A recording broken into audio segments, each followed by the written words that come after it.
facilities. So as mentioned earlier, Honorable Minister, the studio, the bedrooms, that's the 1 to 2 bedrooms, they're in their own various floor areas. So in video is the advertisement showing the Community 26 affordable housing.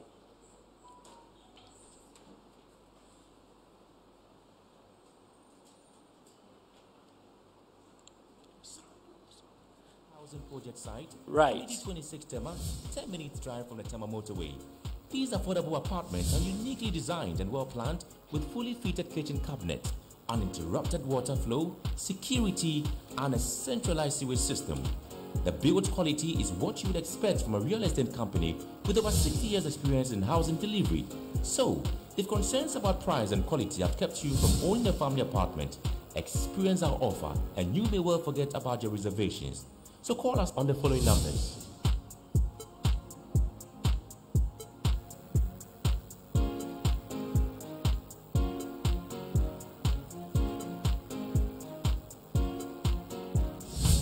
TDC Development. Yes, so in the next video is work in progress, still at Community 26 Affordable Housing Project site at Kong. And as you can see, men are still at work. And we are putting all efforts to make sure the planned program is completed on time. And as you can see, work is still ongoing.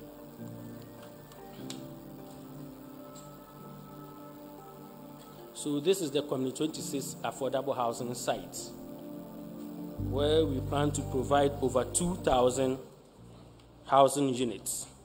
And for a record time, we've sold almost half of the apartments.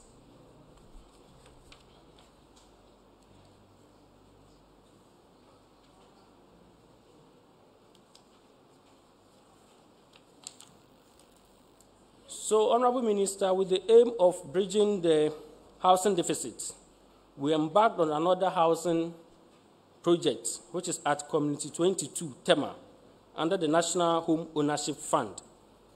So, phase 1,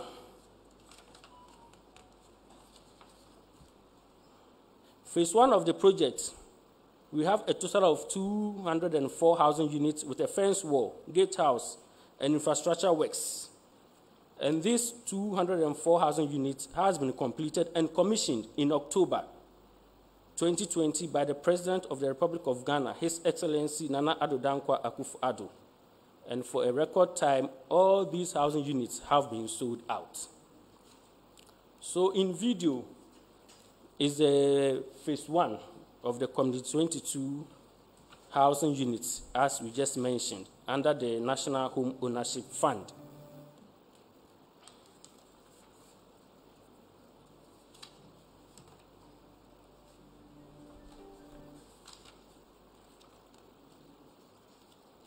Then we come to phase 2, still under the National Home Ownership Fund, Community 22 gated community.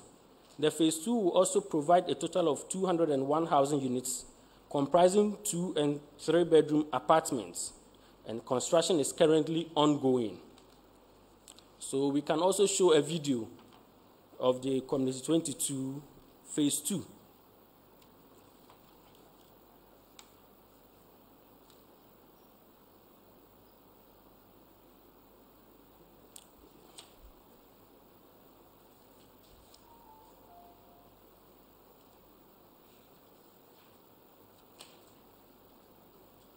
Yes, so this is the entire project site, as you can see.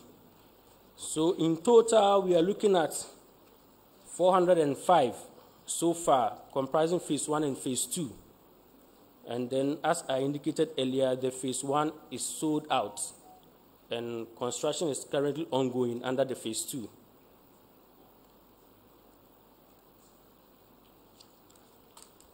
Our next success story, Honorable Minister, ladies and gentlemen, is our improvement in our revenue mobilization. So in pictures is our financial performance at a glance, spanning 2017 to 2021. So highlighted here are our turnover, that's rentals and estate development. So we have a steady growth from 2017 to 2021, as you can see. And then the next table is profits before tax, also having a steady growth. That comes to profit after tax, which improved significantly. Also, our total income also improved significantly in 2021. And these results did not come by chance. It came by as a result of strategies put in place by management and the board of directors.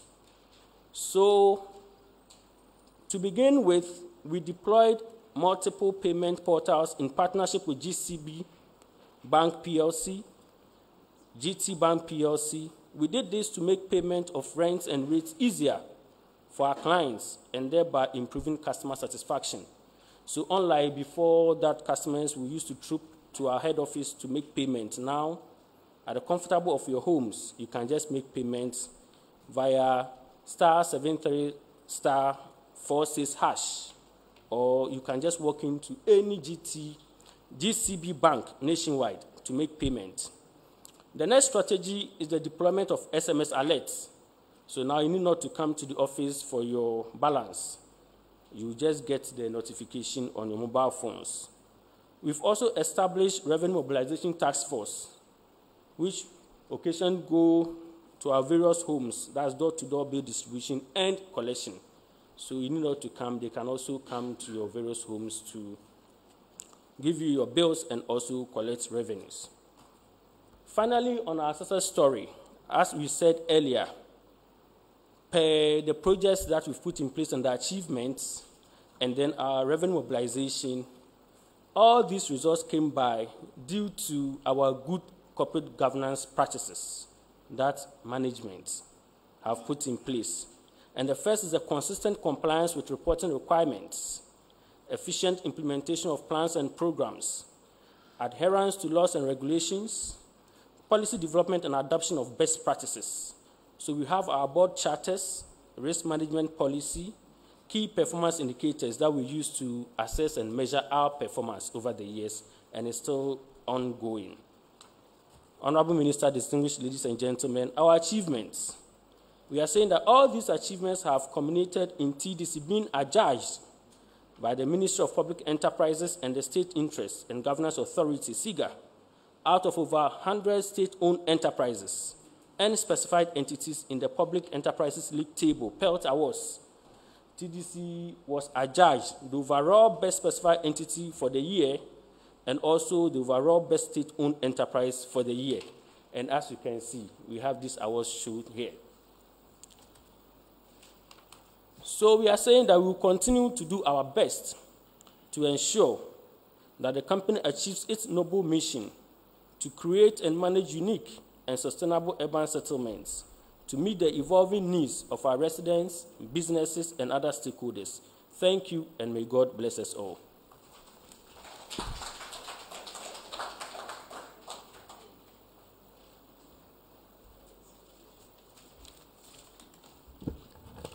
Oh, a bigger round of applause for TDC.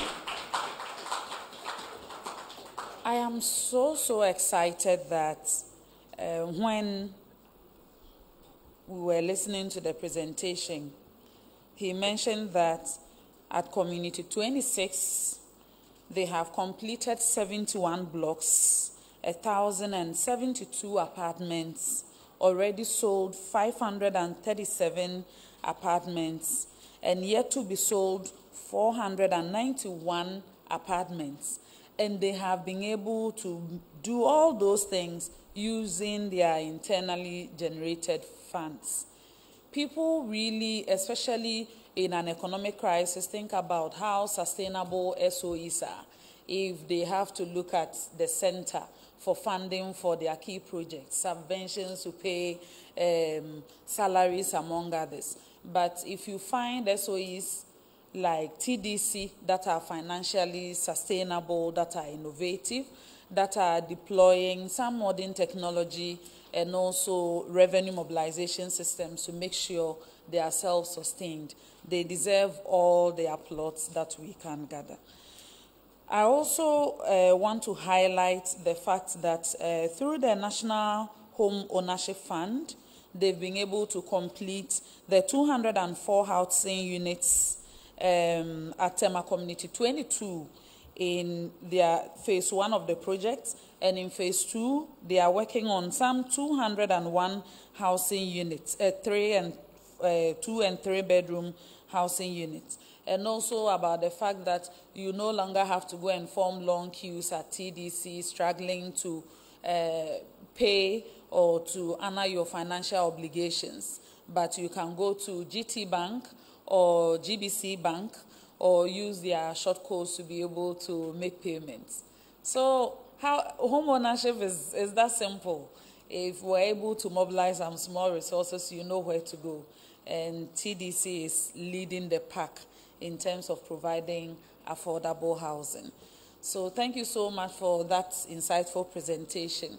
On that note, ladies and gentlemen, I will invite your questions before we call MD back for her responses and concluding remarks. So if you have any question, this is the best time to ask. If we see your hand, kindly, David will bring the microphone to you. You mention your name and affiliation and proceed to ask your question. Mr. Lancer. And then we'll take Nana Poku and then take Mr. Atta. Okay, regardless, let's take your question. Thank you, Atta Mensa, GNA. That's quite insightful to know. But I was looking at the brochure of the company and I was looking at the prices and I was saying, hey, how can some of us buy this housing unit? For example, studio, is $8,000. Am I correct? Yes. Then 2-bedroom, $17,000. 3-bedroom special, $24,000. And I was wondering what category of workers are patronizing such buildings, because you have sold the first one at Community 26. All those that you constructed have been sold. So I was wondering the kind of people, whether maybe they are staying abroad. I want you to clarify things for me. Considering public servant payment of salaries and wages, what category of people manage to buy such buildings with such high speed after completion? Then how possible for public servants able to purchase such buildings? The arrangement in terms of payment in installments, how can we also afford? Thank you. Thank you for the question. We go to Nana Poku. Yeah, just to corroborate what my colleague said here. Most invariably, when we are doing these projects, the low-income earners are targeted. But at the end of it all, we find that it's not easy for them to venture. For instance, you have to make 50% cash deposit. So I don't know if any low worker can cough up $14,000 at a go for a project of that nature. So what can you do, as it were, to attract these low-income earners? Because it ends up in the hands of these business moguls and magnates who can just, by the flip of a finger, buy it at a go.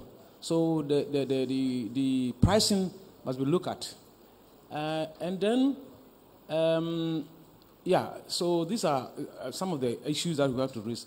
How can the low-income earners and the poor in society can afford and also get into some of these facilities? Thank you very much. Thank you, Nana.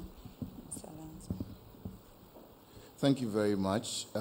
Just on the lighter side, you're mentioning the figures in dollars when we're dealing with depreciation of the city. I would be very grateful if you look at your brochure again and then quote the figures in our currency. It looks like you are targeting expatriates and not Ghanaians. And secondly, the Tema area was supposed to be a model city for other areas to copy. Unfortunately, it appears we have people building just any style of house around the Tema area. What is the TDC doing to ensure that the original plan for Tema is stuck to? And two, how are you dealing with encroachment of on state lands? How are you dealing with that in your catchment area? Thank you very much. Thank you for the questions. If there are any hands, we can pick 2 more questions. before I invite MD back for her responses. Okay.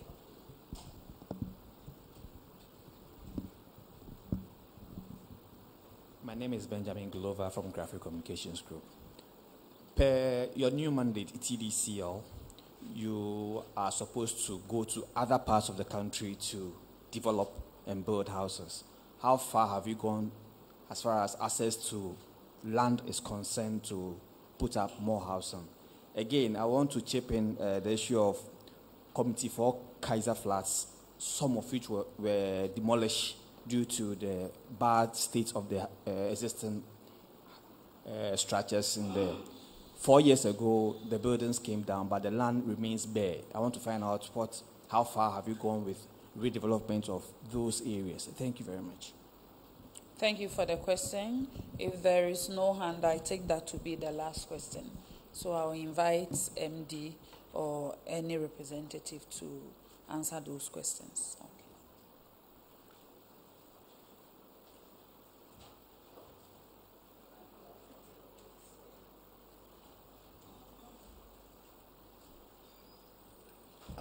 Okay, so the first question was from my brother here, and it's about the pricing. And I guess the main thrust of the question is, can public servants afford these price lines? But I can tell you that if you look at the pricing of these units, it's about the lowest in the market right now. I don't know if you can find any developer that is churning out studios, 1 bedroom and 2 bedrooms at prices lower than ours. You can do your own shopping around and see. The project, as you see it has some components of subsidization. Because when it was started, the former President Kufuor, through his ingenuity, I think had a way of bringing in materials, bulk materials at discounted prices to make construction easier.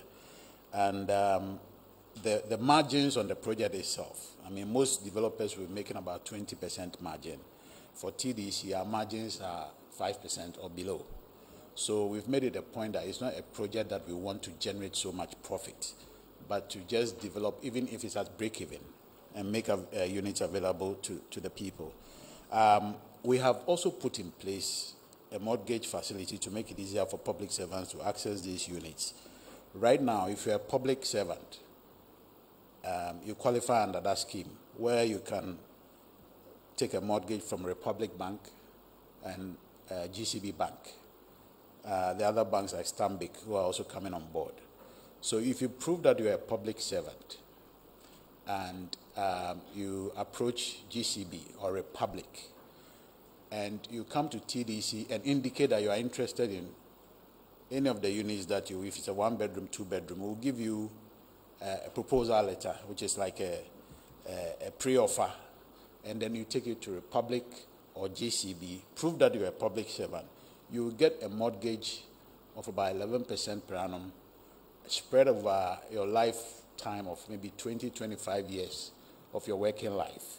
So that makes it easier. You, in some cases, you don't even have to pay any deposit. It's been the case that when you take a mortgage, you pay about 20%, and then the 80% is borne by the bank. But I think they are putting in an arrangement where you don't even have to come up with any deposit at all, and then you can just move into the building. So you can verify that from Republic and GCB. That makes it easier for you to access. So you don't have to cough all this money from your income at a go. That arrangement is in place. We have the units there. The banks too are there. So it's just that people have to take advantage of this facility and access them.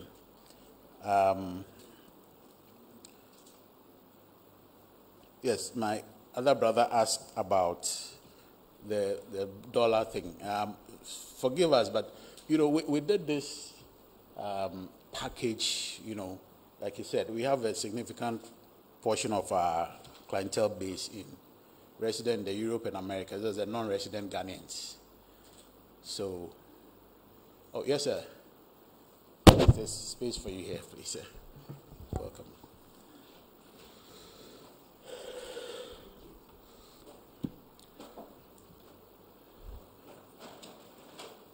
Yeah,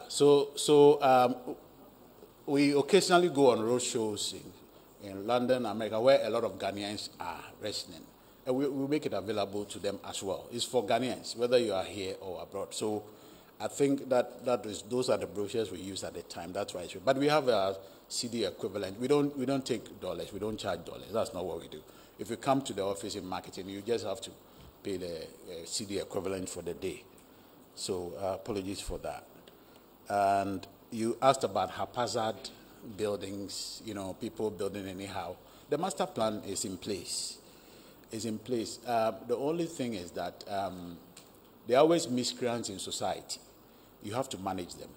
So whilst we are here today, Sunday, for example, typically we won't have the full force on the ground. That's our task force who go around. We have some skeleton who survey, weekends. But on Sundays, for example, people will build.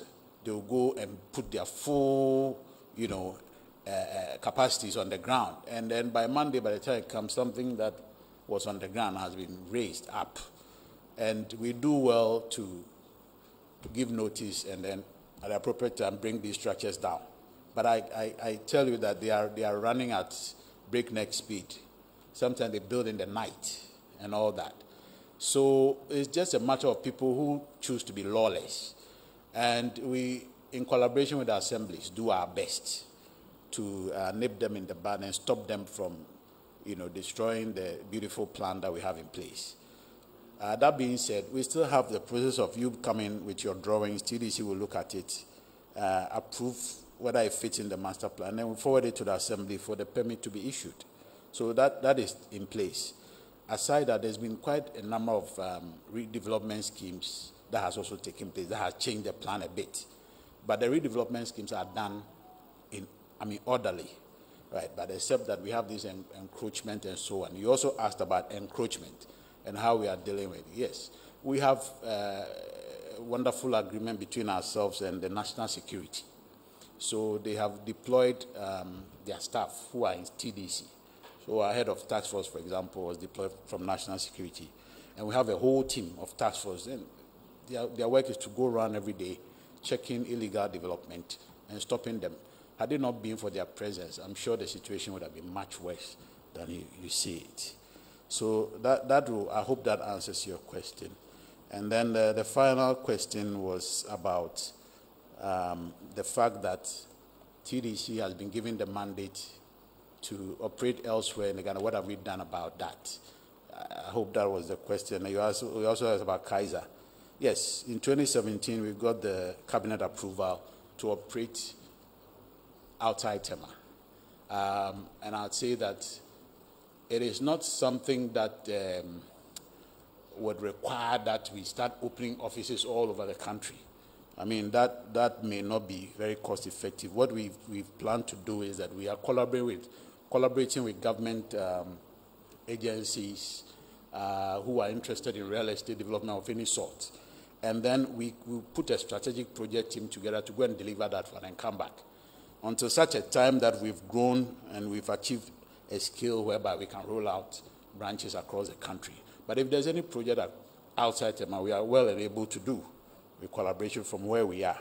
Our immediate concern, however, is to make sure that we pursue our redevelopment programs and complete what we have to do in Tema. There's a lot of old stock. When I say old stock, I mean places that are a bit run down. They are old in 1950s, 1960s. You find some buildings that are pretty old and taking out the shine from the city. So we're trying to now redevelop those areas and bring back the shine in Tema before we can launch our full scale outside. And that the question in Kaiser then comes in here. So as you can see, yes, those structures have been brought down. We want to do it together, all together. Right now we have problems dealing with some, I'll say, lessees. Remember, sometime in the 90s, people were encouraged to buy their rental units. So whereas the buildings were largely on rentals, some large number of people paid to own them. So now, convincing them to move from where they are has become a bit of a tussle because they feel they own it and they are also comfortable where they are. But to speak the truth, the buildings are even not in good shape.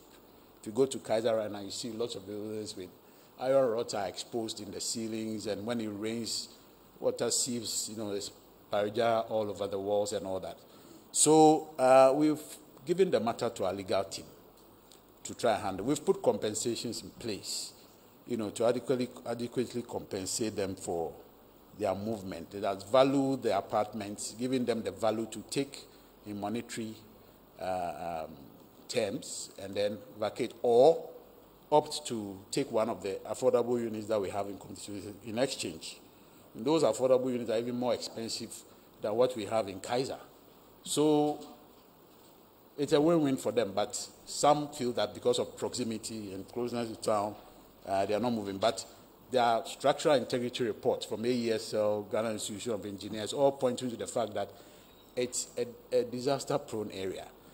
Those buildings could come down at any time. We have done our bit, and now that the matter is being dealt in the court, I believe that we are well covered. And with time, we'll be able to move all of them and then develop the whole enclave at a go. So I believe that answers a round of questions. Thank you. Thank you very much.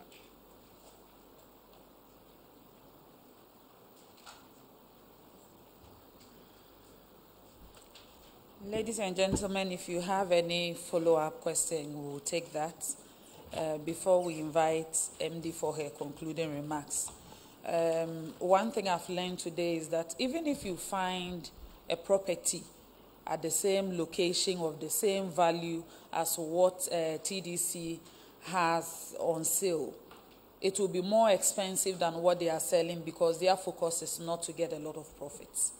So just the margins. And it's also interesting to note that, especially because it's a government project, you realize that the horizontal development, the structural issues are already resolved. You don't have to worry about drainage problems and electricity and other amenities that ordinarily, if you move to new communities that they are just building and waiting for planning to be done, you will not get the same kind of opportunities there. So please, I think TDC has the best offer in Ghana at the moment, and if you do well to patronize them, it will also help them to put up more buildings to the benefits of our public sector workers and all Ghanaians. So if you don't have any question, I will invite, if you do not have any question, I will invite the MD back, but before then, I would like to acknowledge the presence of Ambassador Edward Boateng, the Director General of the State Interest and Governance Authority. And if you have any short remarks, Ambassador, this will be the best time to take it.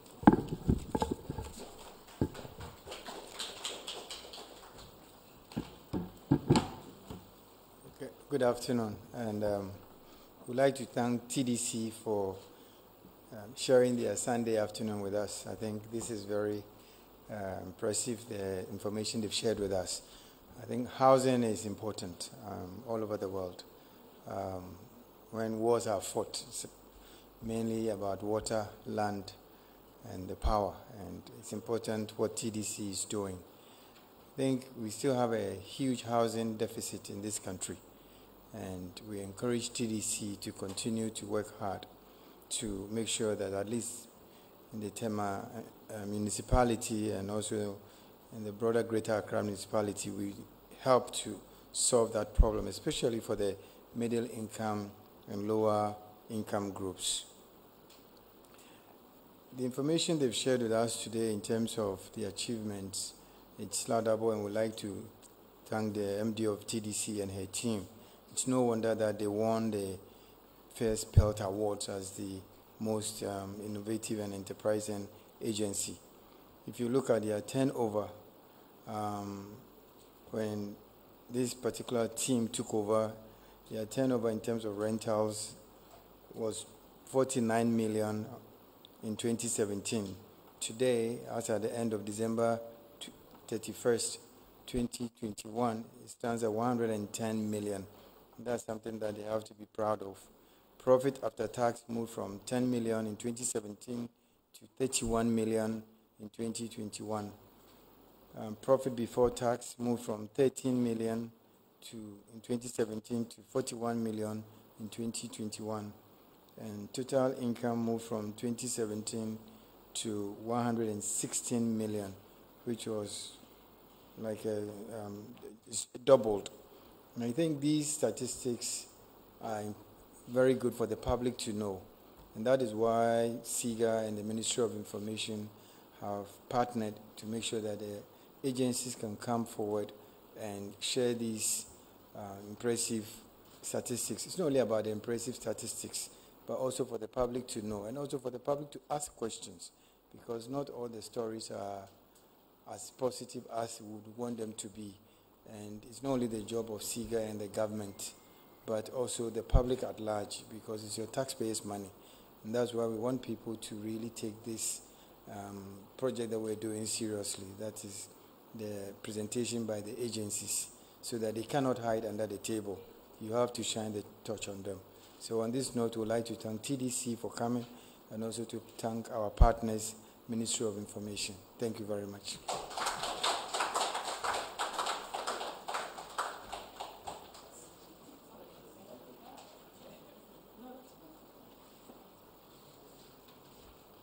Thank you so much, Ambassador, and thank you for providing this platform. I know we are here because of your wonderful initiative, and we are here to always facilitate the process. On that note, I would like to invite Madam Alisabna Oforiata, MD for TDC Development Company Limited, for her concluding remarks.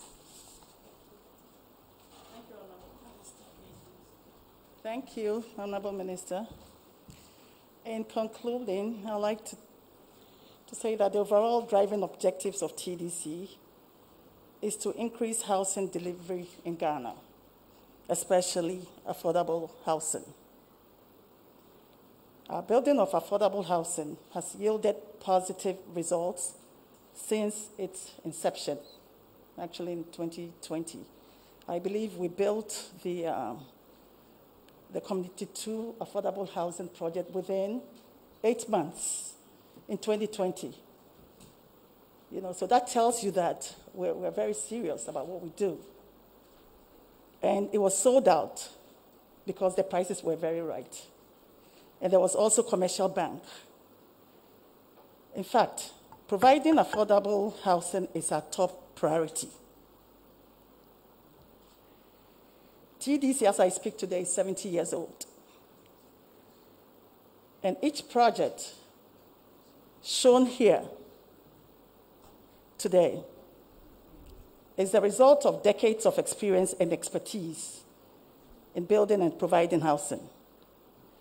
We will continue to do our best to ensure that the company achieves its noble mission, that is to create and manage unique and sustainable urban settlements to meet the evolving needs of our residents, businesses, and other stakeholders. Thank you, and may God bless us all.